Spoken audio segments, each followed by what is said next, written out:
A young girl with PCOS, I had big belly. It was when I started understanding what comes with PCOS that I started adjusting my lifestyle and my diet.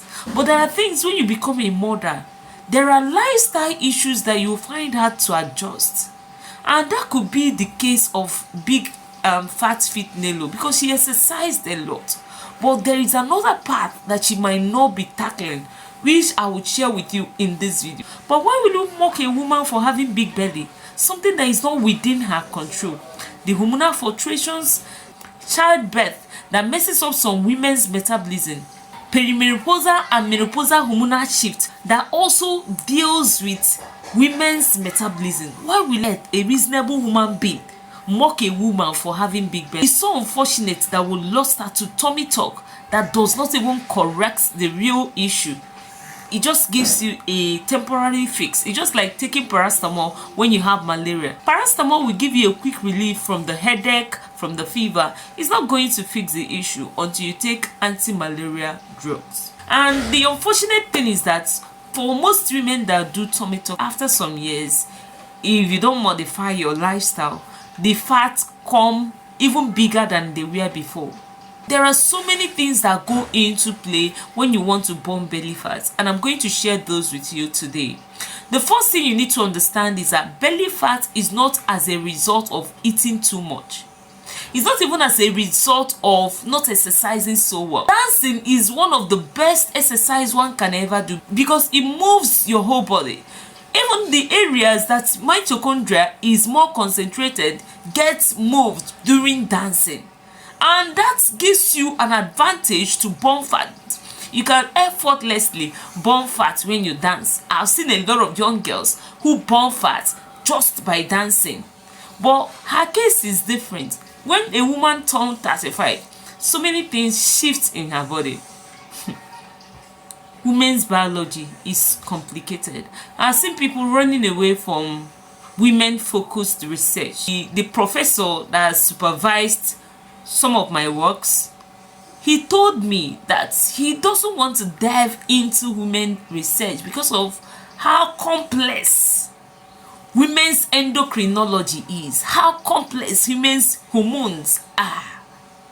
So that a woman has big belly is not a reason to mock her. It's not even within her control.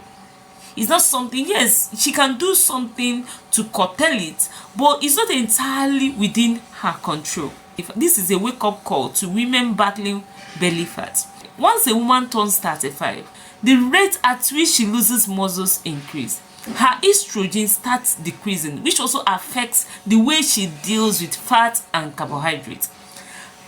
She starts losing calcium too. A lot of biological disadvantages start creeping in once a woman turns 35. So if you're unable to burn belly fat when you're below 35, burning it after 35 becomes even harder. It's not that it cannot be done, but it becomes harder. You will need to be more strategic and learn the right ways to burn this fat, to burn it effectively, because you can try to burn belly fat the wrong way and you end up hitting the gym daily with no result. Number one, you need to understand that belly fat is as a result of insulin resistance and insulin resistance. Yes, when your insulin stops working well, your body begins to store sugar in the form of fat around your visceral organs, and that's what leads to belly fat. And this speaks from perimenopause. You see a lot of women over 40 with big belly. It's so hard to be in a gathering of 100 women over 40 and not see 60 of them with belly fat. It's very hard, but the severity of the belly fat differs. You see some of them, their belly fat is so pronounced, some is not as pronounced. But most women over 40 are dealing with belly fat. What you need to address first is insulin resistance. Belly fat is as a result of insulin resistance. So if you're able to fix your insulin resistance, you will effectively burn belly fat. And one way to fix insulin resistance is to prevent steady sugar spikes. I will leave a link to a video on how to eat some carbs without sugar spikes. So you need to learn to eat without having sugar spike every time you eat. Yes, when you eat, your sugar ought to spike a bit. But when you have rapid spike. That's where the problem lies. It's going to worsen your insulin resistance and make your belly fat to get even worse. Number 2, you need to learn to eat strategically. Follow the quarter rule when you eat. Divide your plate into 4 equal parts. Let half of your plate be filled with non-starchy vegetables, 1/4 with protein and the other quarter with carbs. You know, here in Africa, we'll tend to overeat carbohydrates. It's not supposed to be that way. You're not supposed to fill up the entire plate with carbohydrate. You're supposed to ration this food strategically, especially when you clock 35, because your metabolism have shifted and you need to also follow that shift strategically to alter how you eat. You need to strategically follow that shift and alter the way you eat, the things that go into your plate, because your plate is your biggest healing weapon. If you ignore your plate, you're going to stay that way. You're going to run in circles. In fact, if you ignore your plate, you're going to keep running in circles trying to fix an issue that just being mindful of what goes into your plate can help you correct. So learn to intentionally make your insulin work for you, not against you, by being intentional about what goes into your plate. So instead of white rice, go for brown rice that has fiber. And instead of eating big plates of brown rice, go for very small amounts of brown rice. 1/4 of your plate should be filled with brown rice, not the whole plate. You just need to put the right amount of different classes of food in your plate. Just a spoonful of olive oil or half medium avocado can serve as the healthy fat. You fill up half of your plate with non-starchy vegetables and the 1/4 of your plate with protein. And I always say I prefer you fill that 1/4 with complete protein. I'll leave a link to a video on complete and incomplete proteins somewhere on the screen and in the description. So fill up the other 1/4 with complete protein and the remaining 1/4 with carbohydrate. So even if it's brown rice you're eating, you still need to eat it in moderation. You don't have to overeat because it's brown rice, because brown rice is still heavily loaded with carbs. So you don't need to overeat because it's brown rice. The only thing brown rice will do for you is that it's going to control the rate at which sugar contained in it get released, because it's filled up with fiber. Fiber controls sugar spike. Fiber prevents sugar spike. But when you eat too much brown rice, it's still going to spike up your sugar as much as white rice. Number 2, learn to space your meals. You must not eat morning, afternoon, night, especially if you're not very active. Learn to do intermittent fasting. Learn to stay for some couple of hours without anything edible going into your mouth other than water or herbal tea.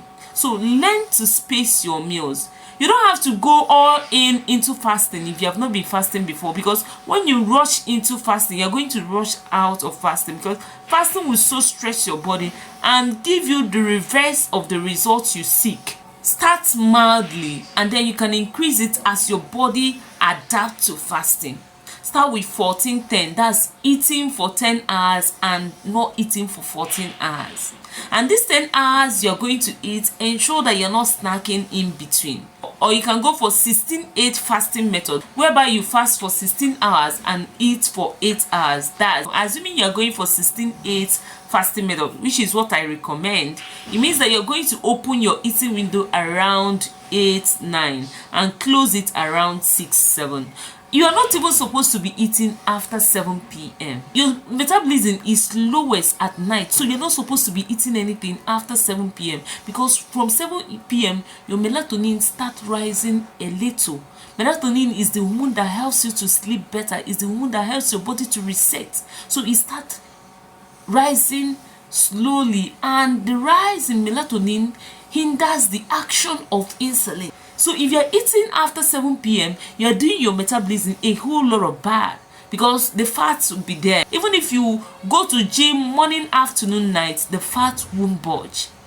So if you still eat after 7 p.m., this is a wake-up call to stop doing that. It's going to help your body burn fat. Number 3, protect your sleep by all means possible. This is like saying the impossible to mothers.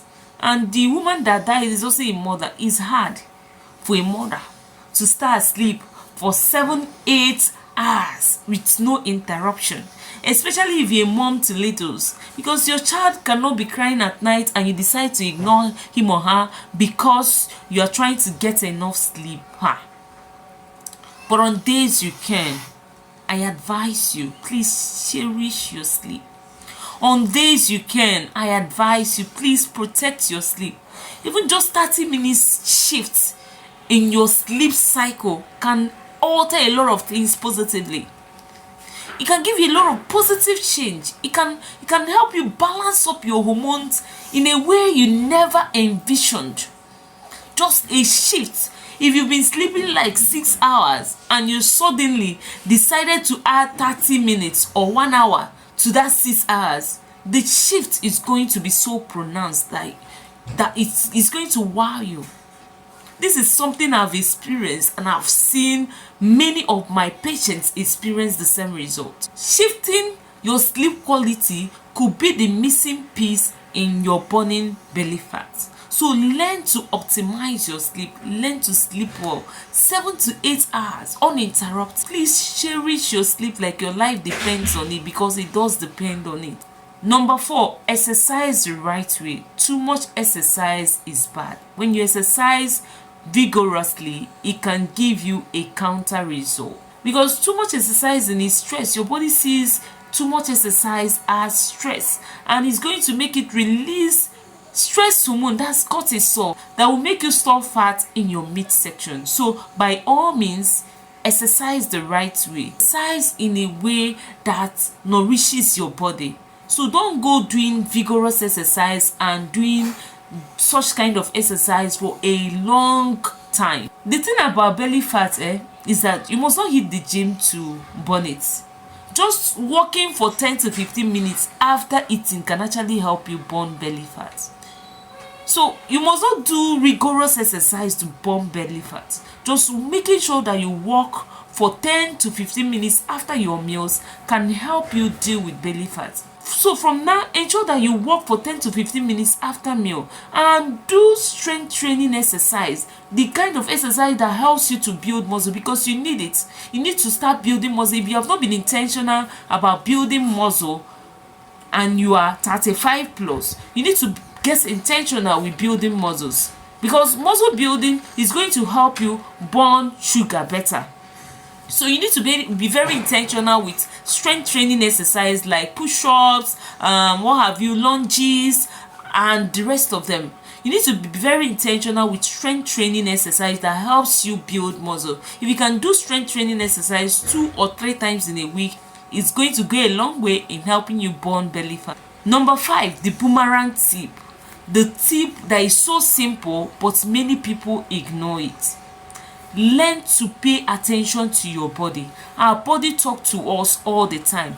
From today, start listening to your body. Once you eat any meal and in an hour or 2, or even after eating it, you're already feeling sleepy, you're feeling tired, please remove that food from your plate, or cut down the amount you put in your plate, because what your body is trying to tell you is that this food worsens your insulin resistance. Feeling tired and fatigue is a sign of insulin resistance, and it gets worse when you have a rapid sugar spike. So when a food causes a rapid spike in sugar level, you're also going to experience a rapid spike in insulin. So when a food causes a rapid spike in sugar level, it worsens your insulin resistance, and once your insulin resistance peaks, you're going to start feeling sleepy or tired. So once you start feeling sleepy after eating a meal, please by all means remove that food from your plate or cut the food into 4. If you've been eating, like, let's say a full plate of rice, and after eating a full plate of rice you feel tired, you feel sleepy, please divide that rice into 4 and eat only 1/4 of the rice going forward, and listen to how your body responds to it. If your body is still not responding to it well, eliminate it entirely from your plate. So learn to track how your body responds to different meals you eat going forward. Hope you found these tips helpful. Which one struck you most? Which are you going to start implementing from today? Let me know in the comment section, and do well to like and subscribe and share this video with people in your circle. You could be helping a woman dealing with belly fat get better solutions to her struggle. See you in the next one. Kashian.